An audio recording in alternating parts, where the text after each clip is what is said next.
But if I told you कि मैंने ये प्रोडक्ट सिर्फ 60 रुपीज़ में मंगा के ऑलमोस्ट 500 रुपीज़ का अपनी वेबसाइट पे थ्रू मेटा एड सेल करा है।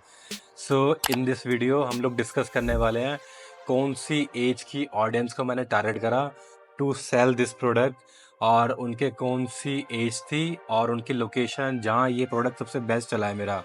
सो हम लोग सब कुछ ब्रेक डाउन करने वाले हैं इस वीडियो के अंदर। So without wasting a second सीधा हम अपने मेटा डैशबोर्ड के स्क्रीन पर चलते हैं और डिस्कस करते हैं डिटेल्स। हम अपने मेटा डैशबोर्ड के अंदर आ गए हैं और जैसे कि आप लोग देख पा रहे हैं, ये हम कुछ कैंपेन्स अपने रन कर रहे थे जो करंटली अभी ऑफ पे हैं, हम लोगों ने कर रखे हैं। अगर हम लोग 1 मई तो 31 मई के अंदर देखें, हमारा जो सबसे बेस्ट परफॉर्मिंग एड चला है वो ये टेस्ट न्यू हुडी टेडी नाम से चला है, जिसमें ऑलमोस्ट हमने रिसीव करी है 97 परचेजेस और हमारा कॉस्ट रिजल्ट ऑलमोस्ट 85 रुपीज़ आ रहा है और इसमें हम लोगों ने स्पेंड करे 8194 रुपीज़। अगर हम लोग ROS की बात करें हमारा ROS ऑलमोस्ट 8.42 आ रहा है for this campaign. That means कि ये कैंपेन हमारा बहुत अच्छा परफॉर्म कर रहा था, इसी को हम लोगों ने स्केल करा है। तो देखते हैं हम लोगों ने कौन कौन से ऑडियंस को टारगेट करा जिससे हम लोग अचीव कर पाएँ अपना ROS। इसमें ऑलमोस्ट हमने 700 रुपीज़ पर डे का बजट रख रखा था, जिसमें हमारे जो ऑडियंस जो हम लोगों ने इंक्लूड कर रखी थी वो दिल्ली, गुड़गांव, गुजरात, हरियाणा, महाराष्ट्र, कर्नाटका, मध्य प्रदेश, उत्तर प्रदेश, ये सारी हम लोगों ने ऑडियंस के लोकेशंस को हम लोगों ने इंक्लूड कर रखा था और कुछ हमने लोकेशन एक्सक्लूड भी कर रखी थी। ये सारा डेटा हम लोगों ने based on a previous campaign तो हम लोगों ने डेटा निकाला था कि कहाँ से हमारे को सबसे ज़्यादा अच्छे ऑर्डर्स आते हैं। आप भी सिमिलरली ऐसा कर सकते हैं कि आप भी देख सकते हैं कि आपको कहाँ से सबसे ज़्यादा RTO आ रहा है, कहाँ से आपको सबसे कम ऑर्डर्स आ रहे हैं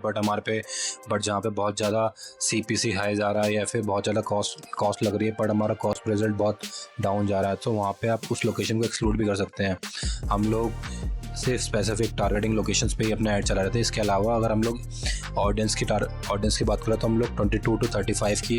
एज की ऑडियंस को हम लोग टारगेट कर रहे थे, क्योंकि ये एक एज की ऑडियंस होती है जो सबसे अच्छा परफॉर्म करती है, जिसमें थोड़ा सा बायर पोटेंशियल होता है कि वो कुछ परचेज़ कर सकते हैं। इसके अलावा ऑडियंस टारगेटिंग की बात करें तो हम लोग उनको टारगेट करते हैं जो जिनकी हाई वैल्यू गुड्स हैं इंडिया के अंदर और जो एंगेज शॉपर्स हैं। इसके अलावा हम लोग फिर से मैंने नैरो डाउन करा उसको सॉफ्ट टॉय को लेकर, टेडी बियर टॉयज़ जो लोग इंटरेस्टेड है इसके अंदर, तो हम लोग ये वाले टाइप की ऑडियंस को हम लोग केटर कर रहे थे जो हमारी सबसे बेस्ट परफॉर्मिंग अभी तक रही है। इसके अलावा हम लोग प्लेसमेंट की बात करें तो हम लोग मैनुअल प्लेसमेंट पे हम लोग वर्क कर रहे थे, जिसमें हम लोग सिर्फ ओनली ऑन इंस्टाग्राम पे हम लोग वर्क कर रहे थे, क्योंकि हम लोगों ने देखा था कि हमारे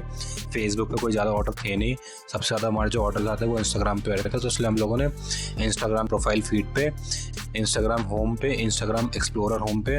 इसके अलावा इंस्टाग्राम स्टोरीज, इंस्टाग्राम रील्स हम लोग इस पर टारगेट कर रहे थे। सर्च रिजल्ट में आई एम नॉट सजेस्टिंग कि हम लोग सर्च रिजल्ट पे जाएं, तो अगर आप इसे ऑफ़ करना चाहें तो आप इसे ऑफ़ भी कर सकते हैं। ये कुछ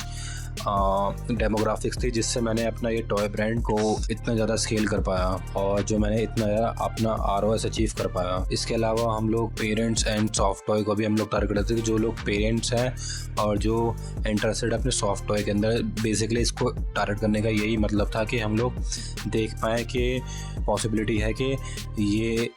ये वाली ऑडियंस पर हम लोगों के साथ में इंटरेक्ट करें, बट ये ज़्यादा हम लोगों से इंटरेक्ट नहीं करी तो हमारे को इससे कुछ खास रिजल्ट मिले नहीं है। पर आप अपने कैंपेन्स के अंदर ये भी रख कर देख सकते हैं कि जो पेरेंट्स हैं, जो 12 मंथ्स के जो पेरेंट्स बनने वाले हैं, जिनके बच्चे 3 से 5 साल के हैं, 6 से 8 साल के हैं, या जो टॉडलर हैं जो बच्चे, और जो उसको नैरो डाउन करके हम लोग ये देख सकते हैं सॉफ्ट टॉय के अंदर, टेडी बियर टॉयज़ के अंदर जो बच्चे या जो पेरेंट्स इंटरेस्टेड है सिर्फ उनको ऐड देखिए। इसके अलावा हम लोग मैनुअल प्लेसमेंट में आई हाईली रिकमेंड कि अगर आप अपना कोल्ड कैंप में चला रहे हैं, अपना फर्स्ट टाइम अपना कैंप में चलाया तो आप फेसबुक और इंस्टाग्राम दोनों पे अपने कैंप में चला के देखो। ऑडियंस नेटवर्क, मैसेंजर और थ्रेड को आप अभी फॉर द टाइम बिंग आप लोग एक्सक्लूड कर सकते हो, क्योंकि इससे कोई खास रिजल्ट अभी तक मुझे मिला नहीं है, तो इसलिए मैं ऑलमोस्ट इसे एक्सक्लूड करके ही रखता हूँ। आप भी ये सब टारगेटिंग कर सकते हो, जिससे पॉसिबिलिटी है कि आपको काफ़ी अच्छा रिजल्ट मिल सकता है। ये वीडियो में हम लोगों ने देखा था कि कैसे मैंने अपने ब्रांड को, एक सॉफ्ट टॉय ब्रांड को फ्रॉम 0 to 6.45 ROS तक मैंने पहुँचाया। इसमें हम लोगों ने और सब कुछ डिटेल में देखा कि मैंने कौन सी एज की ऑडियंस को टारगेट करा, उनकी डेमोग्राफिक्स क्या थी, वो कौन से लोकेशन को मैंने टारगेट करा। आप भी ये सब अपने कैंपेन्स के अंदर इंक्लूड कर सकते हैं। आप अपना एक्सपीरियंस शेयर करें तो आपका एक्सपीरियंस क्या है, आपने कभी टॉय ब्रांड के साथ में वर्क करा तो आपको कितना ROS मिला है, आप कमेंट डाउन कर सकते हैं इसको। Thank you.